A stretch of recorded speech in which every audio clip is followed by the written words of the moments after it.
So many of us have creative hobbies that we love doing on the side, and we dream of turning that into a real career. I'm a brand designer, and I have firsthand experience on what it's like to turn a hobby that you love into a full-time job. But something I was unable to foresee entering into a career like this are some of the serious downsides that come with it. And as I run my business, I've been able to discover some of these downsides as I go. So before transforming that creative passion into a career, I'm going to outline 4 things for you to consider. With each of these points, I want to provide solutions as well that I have found most helpful, so you have less fear when entering into this space. Most of these points are going to apply specifically to design, but they also have relevance to other creative careers as well. Number 1, creativity on demand can be really draining. When you have a hobby where you can let creativity flow and you don't have to worry about clients, deadlines, or any rules, it's very freeing and it's a lot different compared to working with a client. With clients, there's expectations with the timeline and the deliverables, and adding those limitations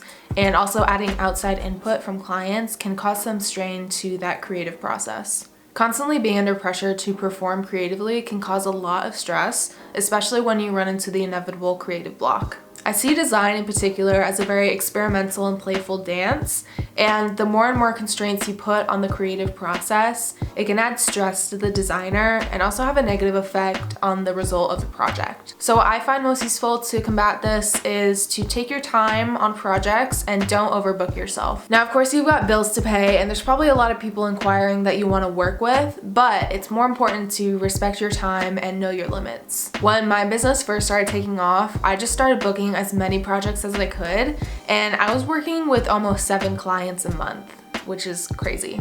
And now I am working with 2 clients per month max. Not only is this a great preventative measure for creative burnout, but it allows you to spend more time with the clients you are working with and be more intentional about their projects. Now on to our second issue. The second unexpected hurdle you may run into is how you no longer have full control over what you're creating. With some careers, you're probably going to have quite a bit of control over what you're creating, but with brand design in particular, you're working with clients and it's something that's really important to their business. So especially when you start out, you're not going to have a lot of that control that you're used to having. Now, the best clients you work with are going to give you that creative freedom and trust you to create something amazing, but these are pretty hard to come by. When you gain experience and a reputation over time, you're going to have the privilege of having more control creatively.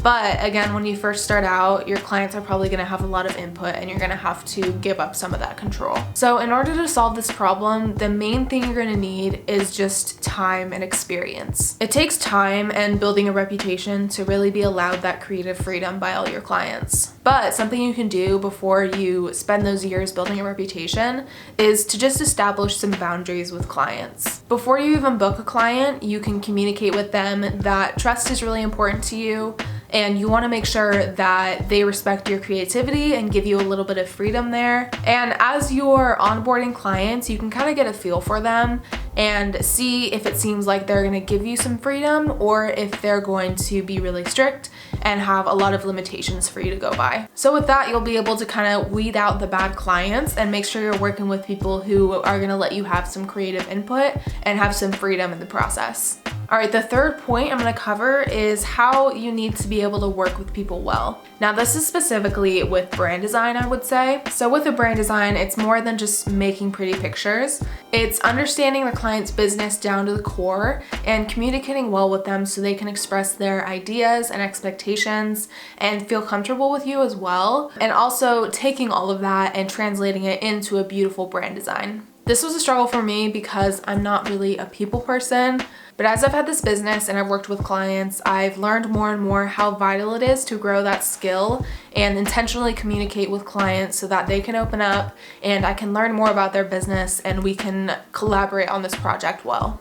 And on top of that, it's important for me to be able to talk with them about the best steps to take with this project and how to get the best possible result. So this is something that may be challenging for some, but not for others, depending on your skills with communication. As far as the solution for this, the one thing that I do is always have questions prepped before a meeting. So whether it's a brief onboarding meeting or an hour-long strategy meeting, I have questions lined out in front of me that I'm going to need to ask to get that information that I need. But time above all is going to increase those skills and help you know what questions to ask and help you just communicate better with your clients. All right, we're on to the very last point, which is this. You may need to find a new hobby. So if you transform your hobby into a career, it makes sense that you don't really have a hobby anymore. I found design fun and relaxing when it was just a hobby, but now that it's a career, I kind of need something outside of work to take my mind off of it so I'm not designing 24/7. Now, some of you may be fine doing your work as a hobby as well, but for me, I found that having something else that is different from work is really important. And the solution for this, I would say, is clear, that you just need to find a new hobby. And this can take a really long time. I am still trying to find something that I really love as a new hobby. Since design I was so passionate about, I haven't been able to find something quite the same yet, but I am working on it, and it just takes some time to find that thing that you love. All right, so those are the 4 biggest downsides that I discovered with going into this creative career. This wasn't meant to scare you off from jumping into something like this. I hope that it was actually encouraging. From seeing these problems, I hope you would think that they're not very difficult problems and there's solutions to all of them. So I hope that you do give it a shot if you are interested in doing something creative like this. But I would love to hear from you other creatives on what obstacles you ran into that were unexpected and how you overcame those. Otherwise, that's all I have for you today, so I'll talk to you guys next time.